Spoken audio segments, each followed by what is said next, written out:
Hi friends, ఈరోజు పెరుగు వడలు ఎలా తయారు చేసామో చూద్దాం రండి. ముందుగా మినపప్పును నానబెట్టి మెత్తగా రుబ్బుకొని అందులో ఉప్పు, పచ్చిమిర్చి, అల్లం వేసి బాగా కలుపుకొని పక్కన పెట్టుకోవాలి. స్టవ్ మీద కళాయి పెట్టి నూనె వేసి బాగా మరగనివ్వాలి.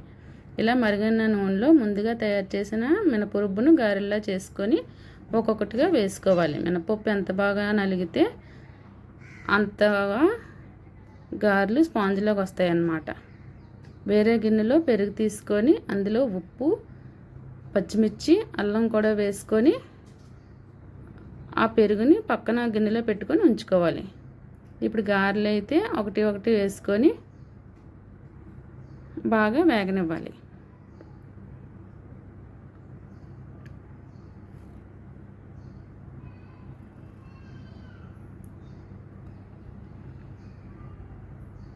ముందు వేసినవి అయితే బాగా వేగిపోతాయి కదా, అందుకని అవి తీసేసి మళ్ళీ కొన్ని వేసిన తర్వాత అవి ఇవి కలిపి వేపుతున్నారనమాట. గారెలు బాగా వేగిన తర్వాత ఒక జాలి గిన్నెలో తీసుకొని పక్కన పెట్టుకోవాలి.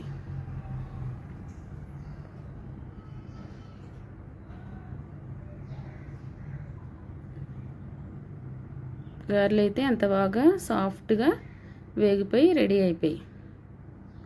ఇలా గారెలు ఉట్టుగా తినేసినా కూడా చాలా టేస్టీగా ఉంటాయి, అందరికీ తెలిసిన విషయమే కదా. ఇప్పుడు మనం ఈ గారెలు తీసుకొని ముందుగా రెడీ చేసుకున్న పెరుగులో వేసేసుకోవాలి. ఇవన్నీ బాగా వాటికి పట్టేలా కలుపుకొని, పెరుగంతా గారెలకు పట్టేలా కలుపుకొని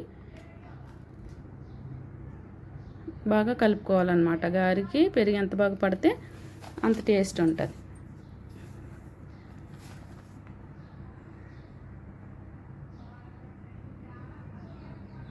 తర్వాత ఒక ట్రై తీసుకొని గారెలన్నీ 1 by 1 పెట్టుకొని గారెలన్నీ నీట్గా పేర్చిన తర్వాత మిగిలిన పెరుగులో కొంచెం ఇంకాస్త పెరుగు, సాల్ట్ వేసుకొని చిక్కగా అప్పుడు ఈ పెరుగుని ఆ ట్రైలో వేసుకుంటే గారెలకి కరెక్ట్గా పట్టి ఉంటాయన్నమాట.